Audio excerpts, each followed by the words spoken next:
오늘은 열왕기 3장을 통하여 솔로몬의 이야기의 그 신화와 현실에 관해서 살펴보도록 하겠습니다.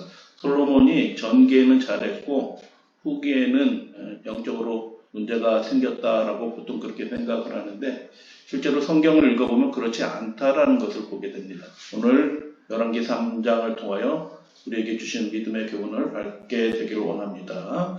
솔로몬의 지혜에 대해서 너무 우리가 과대평가하면서 솔로몬이 완전했던 왕인 것처럼 생각하기 쉬운데 현실은 그렇지 않았다라는 것을 보게 됩니다. 열왕기상 2장 맨 끝부분에 솔로몬의 나라가 견고히 섰다라고 그렇게 되어 있지만 우리가 1장 2장을 살펴본 것처럼 그것은 솔로몬의 지혜나 능력이나 그의 의 때문에 그런 것이 아니라 하나님께서 그를 긍휼히 여겨주셔서 인도해 주셨기 때문에 그렇다라는 것을 살펴보게 되는 것입니다. 그래서 오늘 그 이후의 이야기들을 살펴보면 솔로몬의 치명적인 문제점들 드러나는 것입니다. 그의 영광과 함께 그의 그림자도 드러나는 것이죠. 함께 보도록 하겠습니다. 열왕기상 2장 맨 마지막 부분입니다. 이에 나라가 솔로몬의 손에 견고하여 졌다라고 그렇게 말씀합니다. 바로 그 다음 절, 예전에는 성경에 장절이 없어요. 그냥 이어지는 이야기입니다. 이에 나라가 솔로몬의 손에 견고하여 졌다라고 되어 있는데 3장 1절에 바로 이어지는 내용이 어떤 내용이냐 하면 솔로몬이 애굽 왕 바로와 더불어 혼인 관계를 맺어 애굽 공주를 데려와다가 결혼하고 그를 위해서 궁궐도 지어주고 뭐 이렇게 하는 이야기들이 나오게 되는 것이죠. 그래서 하나님의 주권적인 은혜로 그의 나라가 아주 짧은 시간 안에 견고해졌어요. 이거 은혜인 것입니다. 솔로몬은 어렸고 10번째 아들이었고 그에게 닥친 문제들이 아주 심각한 커다란 문제들이 있었는데 그 문제가 3년 안에 그냥 한꺼번에 자연스럽게 해결하도록 하나님께서 은혜를 주셨어요. 그래서 그의 손에 연약하였지만 그의 손에 나라가 견고하여졌는데 3장 시작 부분의 말씀은 어떻게 되어 있냐면 솔로몬이 혼인 관계를 이렇게 너무 가볍게 여기지 않았나 하는 생각이 들고 일반적인 세상 왕들이 하는 것처럼 나라끼리 혼인 동맹을 맺는 것을 아무렇지도 않게 생각하였다라는 것을 보게 되는 것입니다. 그래서 일종의 영적인 후퇴라고 볼 수 있는 것입니다. 하나님께서 제일 미워하시는 일 중에 하나가 뭐냐면 하나님이 애굽에서 택하신 백성을 건져내서 구원하셨는데 다시 애굽으로 돌아가는 일을 하나님께서 제일 싫어하셔요. 애굽의 도움을 받기 위해서 친애굽 정책을 편 왕들이 유다 왕들 중에서 여러 왕들이 있었는데 하나님이 그거 싫어하셨어요. 그래서 그것을 음행이라고 말씀하셔요.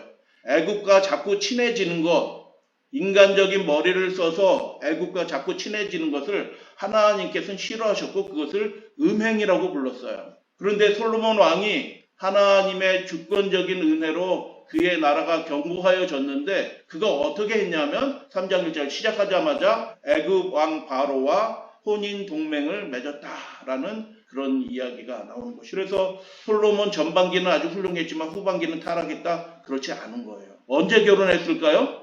솔로몬이 성전 건축과 왕궁 건축을 시작하는 때가 그의 통치 4년부터 시작을 해요. 이 이후에 이제 시작을 합니다. 그런데 그 전에 결혼을 했던 것처럼 보이는 것입니다. 그래서 그가 왕위에 오르자마자 얼마 되지 않아서 3년 이내에 애굽 공주와 결혼했던 것입니다.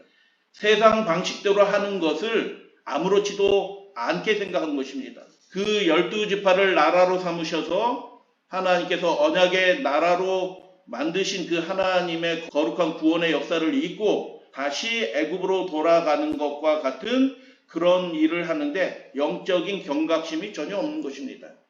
신명기 17장 14절 하나님께서 장래의 일을 내다보시면서 모세를 통하여 그 이스라엘 백성에게 이렇게 말씀하셨어요. 만일 우리도 세상 사람들처럼 우리 위에 왕을 세우고자 할 때는 반드시 택하신 자를 내 형제 중에서 택하라라고 그렇게 말씀하면서 그 왕은 이렇게 하라라고 하면서 세 가지 말씀을 주셔요. 그는 병마를 많이 두지 말 것이며 병마를 많이 얻으려고 그 백성을 어디로? 애굽으로 돌아가게 하지 말 것이다 라고 그렇게 말씀하셔요. 17절 그리고 그에게 아내를 많이 두지 말라라고 그렇게 말씀하는 것입니다. 그리고 세 번째 자기를 위하여 은금을 많이 쌓지 말 것이다 라고 그렇게 말씀을 하셨어요. 신명기에 분명하게 하나님께서 말씀하셨고 그 내용들을 이 솔로몬 왕도 알고 있었을 것이라고 우리는 생각할 수 있는 것입니다. 그런데 솔로몬 왕의 행적을 보면 열왕기상 10장 애굽에서 수입한 병거가 무려 14,000대예요. 병마를 많이 두지 말 것이며 라고 말씀했는데 무려 14,000대의 병거를 어디서 가져와요? 애굽에서 가져오는 것입니다. 그리고 아내를 많이 두지 말 것이라 라고 그렇게 하셨는데 후궁이 700이고 첩이 300이에요. 은금을 많이 쌓지 말 것이며 라고 말씀하는데 세금을 1년에 무려 666달란트를 거둡니다. 엄청난 세금을 거두는 것입니다. 그래서 세금을 그렇게 많이 거뒀기 때문에 그의 아들 때에 나라가 나눠져요. 자기가 하고 싶은 거 다 하기 위해서 세금을 그렇게 거두는 것입니다. 백성들은 힘든데도 굴을 과시하고 왕궁의 모든 그릇이 꼭 금일 필요가 있나요? 그렇게 한 것입니다. 그래서 솔로몬 왕이 그의 나라가 견고해진 것이 하나님의 주권적인 은혜였음에도 불구하고 솔로몬 왕은 어떻게 해요? 하나님의 언약의 말씀, 경고의 말씀에 대해서 별로 중시하지 않았다라는 것을 이 첫 부분의 말씀을 통해서 보게 되는 것입니다. 믿지 않는 사람들에게 은혜를 끼치기 위해서 그들과 적절하게 타협하고 연합할 수 있다라고 하는 사람들이 있다라고 얘기하면서 재림신도의 과정에서는 그들이 솔로몬과 같은 생각을 한다라고 그렇게 이야기하는 거예요. 세상 사람들과 섞여서 지내는 건 우리의 사명이에요. 그렇지만 그들의 마음을 얻으려고 우리의 표준과 생활 방식을 양보하고 영적인 중요한 것을 타협하면서 그들과 친해지려고 하는 것은 솔로몬과 같은 생각이다라고 그렇게 말씀하는 것이죠. 그러나 그들 자신이 올무에 걸려 힘이 다 빠져 그들의 거룩한 믿음을 양보하고 원칙을 희생하며 그들 자신을 하나님께로부터 떠나게 하는 일이 너무도 흔하다. 잘못된 한 걸음은 또 다른 발걸음을 내딛게 하여 필경에는 그들을 맨사슬을 끊을 희망도 없는 지경에까지 나아가게 한다라고 그렇게 말씀하는 것입니다. 그래서 솔로몬이 하나님의 주권적인 은혜로 나라가 견고하여졌지만 하나님의 명령을 경홀히 여기고 있다. 뭐 이런 것쯤이야 라고 가볍게 여기고 있다라는 것을 3장 1절 첫 부분부터 우리가 보게 되는 것입니다. 두 번째, 열왕기상 3장 1절 뒷부분에 보면 왕궁과 성전과 주위의 성 공사가 끝나기를 기다리니라. 그 왕비를 데려다 놓고 그렇게 했다라는 얘기잖아요. 공사를 시작하는 얘기가 나와요. 그런데 이게 굉장히 중요한 표현이 나오는데 성전이 먼저 나와요? 왕궁이 먼저 나와요? 왕궁이 먼저 나와요. 열왕기상 6장 7장에 보면 성전과 왕궁을 짓는 이야기가 길게 나오는데 아주 길게 나오는데 중요한 일이기 때문에 길게 나오죠. 그런데 성전을 짓는 데는 7년을 져요.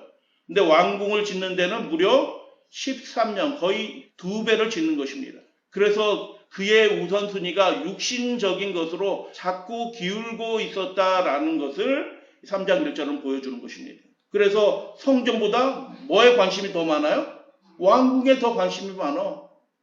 더 호화롭게, 더 애정을 많이 갖고 더 긴 기간을 들여서 왕궁을 지었다라는 것을 후대의 기록자들이, 서기관들이 솔로몬을 생각하면서 솔로몬 지혜로운 왕 이렇게 칭찬하지 않고 훌륭한 왕 이렇게 칭찬하지 않고 그의 통치 초기부터 뭐라고 얘기하냐면 그가 마음이 나눠졌다 이렇게 경고의 말씀, 평가의 말씀을 이렇게 하는 거예요. 왕궁이 성전보다 먼저 나와요. 여러분 우리가 하나님을 섬기고 사랑하는 사람들이에요. 하나님을 믿고 따라가는 사람들이에요. 그런데 우리의 일상생활에서 많은 관심들은 내 필요와 내 관심과 내 목표와 이런 것들에 관심이 먼저 가고 시간이 남으면 하나님을 위해서 무엇하리라 라고 하는 사람들이 대부분이에요. 안타깝지만. 시간이 남으면 주님을 위해서 뭐 하려고 그래요? 자신의 인생의 계획과 목표를 다 세우고 하나님의 사명을 위해서 목표를 세우는 올해는 전도 100명을 해야지.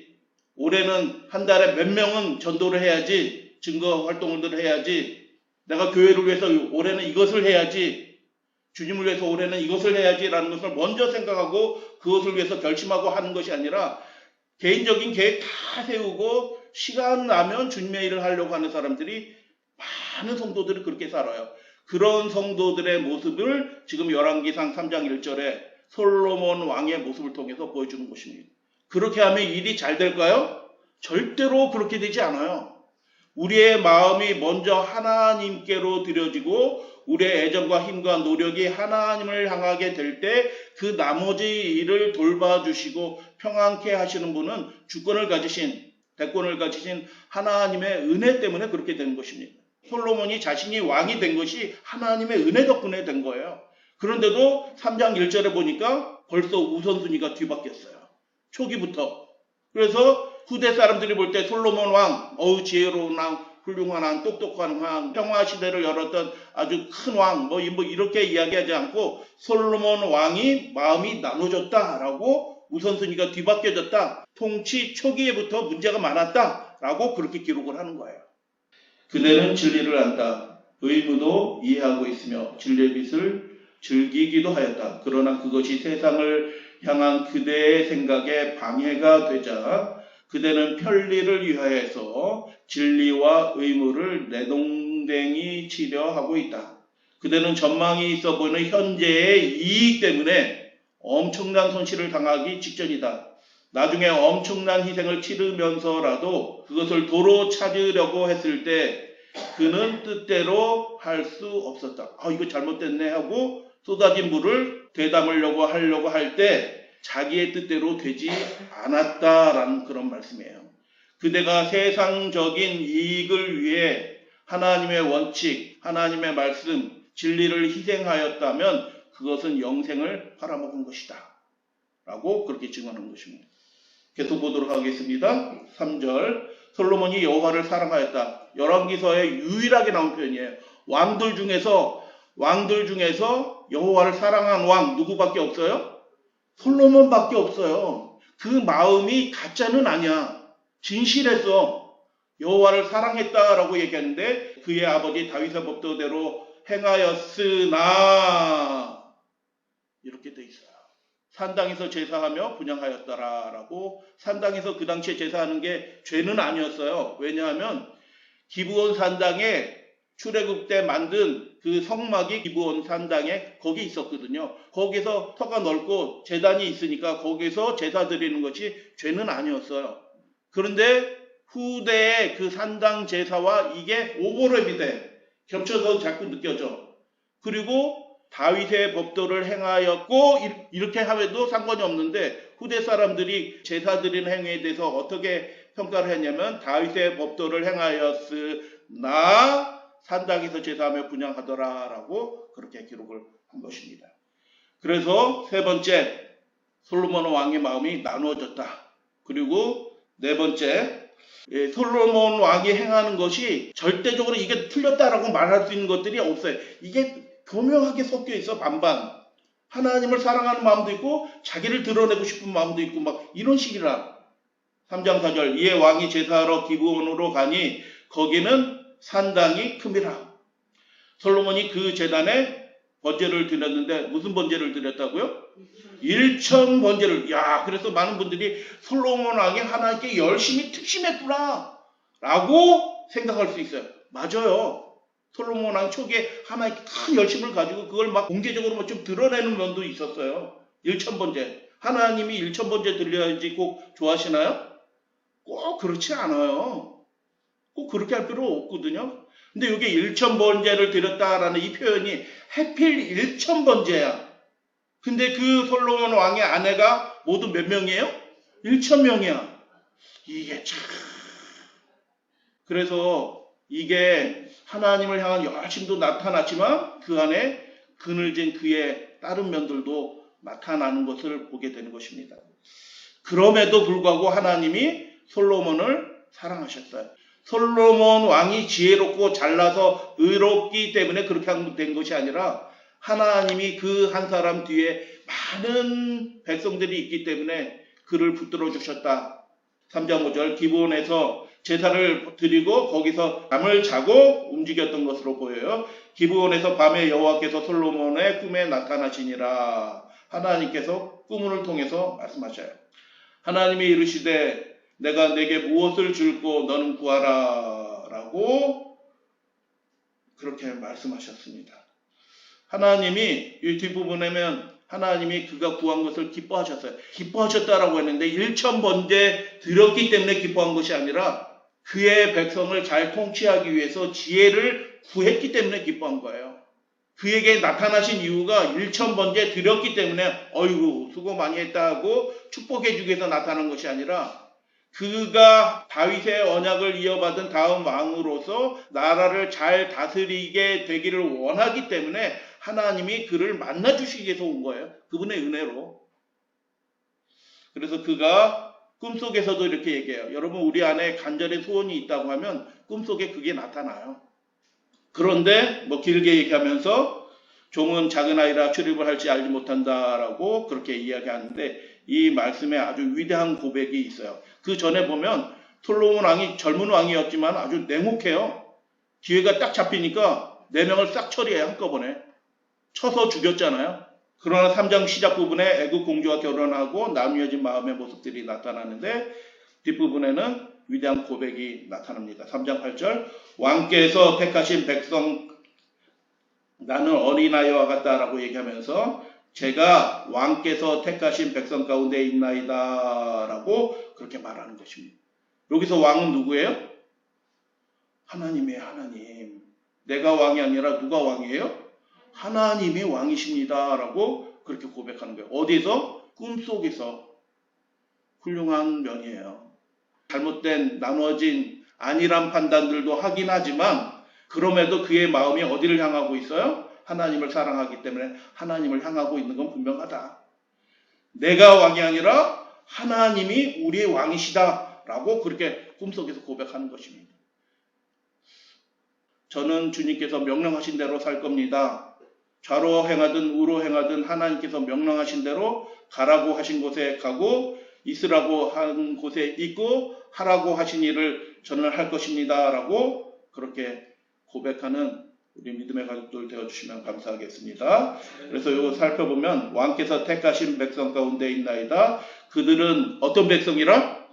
큰 백성이라. 이 말이 우리 지금 국민들의 숫자가 많아요 라는 그런 의미이기보다도 왕이신 하나님이 우리 연약한 우리 선조를 붙들어 주셔서 결국 우리가 이렇게 큰 나라가 되게 된 것은 누구 덕분이다? 하나님 덕분입니다 라고 꿈속에서도 그렇게 얘기하는 거예요. 하나님께서 그 한 사람 아브라함을 택하시고 아브라함에게 뭐라고 말씀하셔요? 거푸 여러 번 말씀하셔요. 내 자손이 땅의 티끌과 같이 많아질 것이다. 하늘의 뭇별처럼 많아질 것이다. 바닷가의 모래처럼 많아질 것이다 라고 하나님께서 아브라함의 개인적인 생애에 그 굴곡진 어려운 특별한 위기의 순간마다 하나님께서 나타나셔서 약속해 주신 게 뭐예요? 너 결코 없어지지 않을 거야. 내가 너를 끝까지 책임져 줄 거야. 뿐만 아니라 어떻게 해요? 너의 후손이 티끌 무별 모래처럼 그렇게 허다해질 거야 라고 약속해 주셨고 실제로 애굽에서 건져내시고 나라를 만들었을 때 솔로몬 왕이 이 내용을 통해서 고백하는 내용이 뭐예요? 하나님은 우리 선조 아브라함에게 하신 그 약속을 이루신 분입니다. 하나님이 왕이십니다. 라고 그렇게 고백하는 거예요. 근데 우리도 이렇게 고백하면 좋겠어요. 하나님 저는 아무것도 할 줄 몰라요. 제가 지금 이 모양으로 이렇게 은혜 가운데 살게 된 것은 하나님이 저의 인생의 왕이 되어주셨고 인도해 주셨고 지켜주셨기 때문에 지금 이렇게 살게 됐어요. 하나님 감사합니다. 하나님은 말씀하시고 그 약속을 신실하게 지키시는 분이시니 나도 하나님과 언약한 주의 백성으로 그렇게 신실하게 살겠습니다. 라고 그렇게 고백하게 되길 바랍니다. 그 다음에 솔로몬 왕이 구하는데 뭘 구해요? 주를 팔지 알지 못하는 어린아이와 같으니 저에게 뭘 달라고 얘기해요? 예전 성경에는 지혜로운 마음을 주사라고 그렇게 되어 있는데 지혜로운 마음을 주사라는 것은 틀린 번역은 아닌데 너무 의역을 해서 개역개정이 정확한 번역이에요. 듣는 마음을 주사 이렇게 돼 있어요. 무슨 마음을 주사? 듣는 마음을 주사. 나라를 통치하는데 제일 중요한 게 무엇일까요? 듣는 마음이에요. 우리가 부모된 자로서 가정을 이렇게 다스리는 데 있어서 가장 중요한 것이 무엇일까요? 자녀들의 그 마음속 깊은 곳에 있는 그 고민과 탄식과 또는 갈망들과 이런 것들을 듣는 마음이에요. 듣는 마음이 중요하다라고 그렇게 생각한 거예요. 그게 아주 중요한 판단이었다라는 생각을 하나님께서 하신 거예요. 그래서 하나님의 음성을 잘 듣고 백성의 소리를 잘 듣게 될 때 하나님께서 그에게 지혜를 주시는 것입니다. 그래서 지혜는 공부 열심히 한다고 지혜 생기는 거 아니고요. 약삭 빠른 게 지혜도 아닌 거예요. 지혜는 정말 우리를 복되게 하고 살리게 하는 지혜는 위로부터 하나님이 주시는 것이다 라는 것을 보게 되는 것입니다. 그래서 하나님을 바라보고 하나님이 우리의 왕이 되실 때 비로소 우리의 인생이 이 시대의 교회가 가정이 지혜로운 복된 가정이 되는 것을 솔로몬이 구한 이것을 통해서 보게 되는 것입니다. 그 당시 지도자들이 구하던 원하던 지도자들이 왕들이 원하던 것이 무엇이냐면 장수를 원해요. 보통 신하들이 와가지고 인사할 때 뭐라고 얘기해요? 왕이여 만세수를 하옵소서. 이게 뭐예요? 왕이 건강하게 오래 사는 걸 모든 왕들이 다 원해요. 통치 기간 길게 되는 거. 왕들이 또 뭘 원해요? 부를 원해요. 왕들이 또 무엇을 원해요? 대적들을 이기는 것을 원해요. 자기 원수의 생명을 멸하기도 하기를 원하는 것이. 근데 솔로몬 왕은 이 세 가지를 구하지 않았어요. 그리고 딱 하나 구했어요. 그것이 뭐예요? 이 백성들이 내 백성이에요? 하나님 백성이에요? 하나님의 백성이라고 생각하는 거예요. 그게 하나님의 마음을 움직인 거예요. 일천번제가 움직인 것이 아니라 그의 백성을 사랑하시는 하나님의 마음을 움직인 것은 그 백성을 어떻게 잘 섬기느냐 그것에 고민할 때 그 마음을 하나님께서 받아주시는 거예요. 이 시대도 마찬가지예요. 우리가 하나님을 위해서 하나님의 나라가 잘 되기 위해서 우리가 무엇을 간절한 마음으로 하면 간절한 마음으로 하나님의 나라가 잘 되기를 위해서 이렇게 무엇인가 이렇게 하려고 하면 하나님께서 그 마음에 축복을 해주시는 거예요. 그래서 하나님께서 말씀하셔요. 꿈속에서 내가 구하지 아니한 부귀와 영광도 내게 주노니라고 그렇게 말씀해요. 그래서 3장 10절 솔로몬이 이것을 구하매 그 말씀이 하나님 여호와의 마음에 든지라라고 그렇게 되어 있어요. 구주의 지상생애에서 보여준 이 내용이 어떤 내용과 연결되어 있냐면 앞에 부분에 예수님께서 날마다 새벽에 성령의 침례를 받기 위해서 아침 미명에 일찍 일어나서 하나님과 깊은 영적 교제를 나누는 장면에 관한 이야기에 이 증언의 이야기가 기록이 되어 있는 거예요. 그래서 제자들이 예수님이 새벽에 어디 갔다 오시는데 얼굴이 환한 빛나는 얼굴로 오신 보면서 우리에게도 기도하는 법을 가르쳐 주세요라고 했던 그 장면이에요. 그래서 우리가 우리 자신의 힘으로 걸어가지 말고 솔로몬이 작은 아이로 표현한 것처럼 각자가 자신을 그렇게 생각할 것을 알려주셨다. 누가? 예수님이 하나님의 아들이신 그분이 거룩하신 분이 그분의 모본을 통해서 매일의 삶을 통해서 누구를 전적으로 의지해야 된다고요? 하나님을 의지해야 된다는 것을 그분의 생애를 통해서 지상 생애를 통해서 보여주셨다. 그러니까 우리는 작은 아이가 아니라 작고 작디 작은 아이예요. 우리가 하나님을 의지하지 않으면 넘어지는 거예요. 그래서 3장 15절 솔로몬이 깨어보니 꿈이더라. 그리고 예루살렘으로 돌아옵니다. 여호와의 언약궤는 다윗이 장막을 조그만 임시 장막을 만들어서 언약궤를 거기다 놓아놨어요. 언약궤가 예루살렘에 있고 모세의 성막은 기브온에 있고 그렇게 된 거예요. 그래서 언약궤 앞에서 번제와 감사의 제물을 드리고 여러분 이 순서가 중요해요. 모든 신하들을 위하여 잔치하였더라. 하나님 먼저, 잔치 나중. 하나님 앞에 서서. 그래서 예루살렘에 가서 이렇게 했다라고 얘기합니다. 그리고 3장 16절에 그때 창기 두 여자가 왕에게 와서 유명한 얘기이기 때문에 설명 안 드려요. 이 아이가 누구 아이냐라고 재판하는 장면이 나오는데 우리는 이 이야기를 너무 많이 들어서 그거 뭐 나라도 할 수 있을 것 같아라고 생각하겠지만 실제로는 그렇지 않아요. 왜냐하면 왕이 재판할 때 증인 두 사람이 있어야지 그 증인의 증언을 통해서 재판해요. 증거가 있어야지 그 증거를 통해서 재판해요. 근데 이 재판의 상황은 어때요? 증인도 없고 증거도 없고 서로 반대되는 주장밖에 없어요. 재판할 수 없는 상황이에요.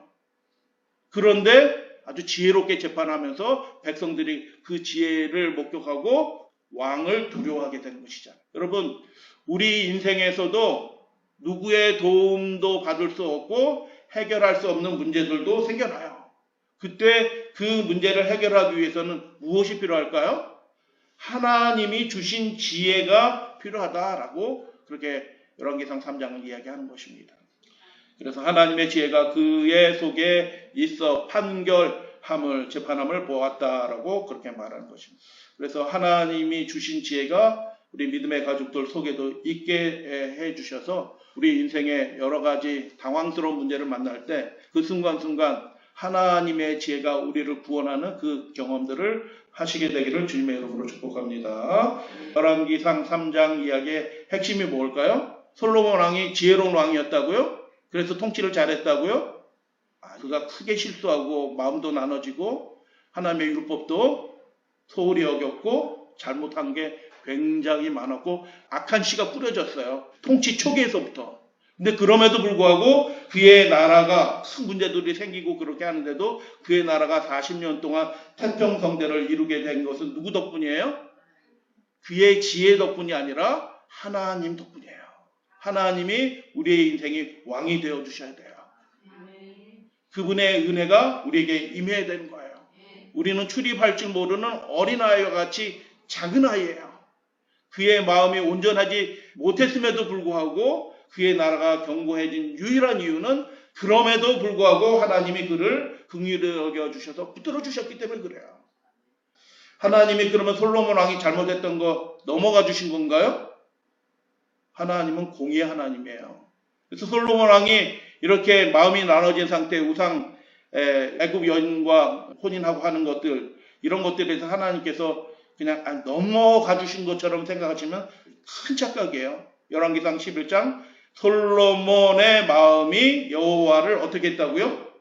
떠나게 된 거예요. 그 자그마한 양보가 대수롭지 않게 생각했던 그게 차근차근 시간이 지나가니까 어떻게 해요?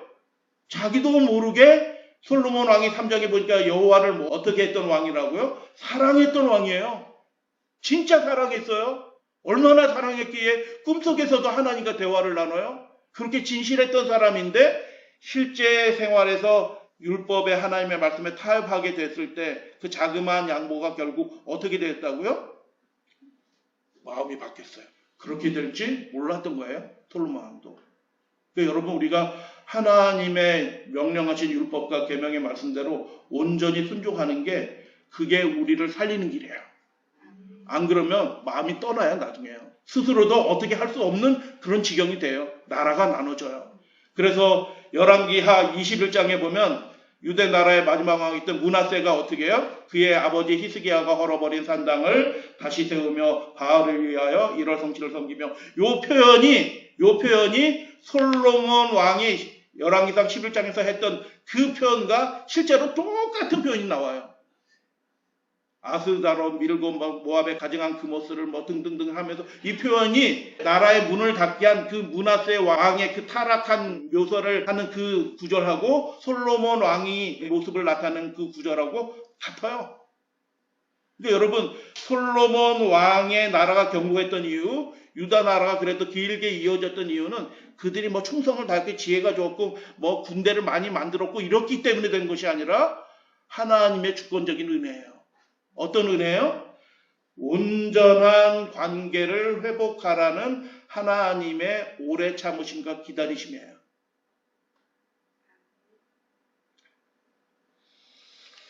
그래서 르호보암 때 솔로몬의 아들이죠. 왕이 되죠. 르호보암의 어머니의 이름은 나아마라. 어디 사람이라? 암몬 사람이라. 그 그러니까 개혁을 해도 뜨뜻미지근하게 하나님의 뜻을 잘 모르고 이렇게 뭐 저렇게 엄마한테 그 뭐 하나님을 잘 배우는 도를 배웠겠어요? 암몬 사람한테. 그런데 이 솔로몬 왕이 그걸 안일하게 생각했던 것입니다. 그래서 결과적으로 그 솔로몬 왕 자신의 마음도 떠났을 뿐만 아니라 그것으로 인해서 나라가 문을 닫게 돼요. 70년간. 그래서 여러분, 우리의 지혜를 믿으면 안 돼요. 미련한 것처럼 보이고 어리석은 것처럼 보여도 하나님의 뜻대로, 하나님의 원칙대로 그 모든 일들을 결정하는 것이 우리가 사는 길이다. 그래서 하나님께서 그 마음에 들었던 솔로몬 왕의 고백이 뭐예요? 우린 종이에요. 작은 아이라 출입할 줄을 알지 못하고 왕께서 택하신 백성 가운데 있는 그런 작은 아이입니다 라고 고백했던 것처럼, 출입할 줄을 알지 못한다는 것은 문이 어디 있지? 이런 뜻이 아니라 모세가 나이가 많아서 출입할 수 없게 되었다라는 표현이 신명기나 이런 민수기 같은 데 나와요.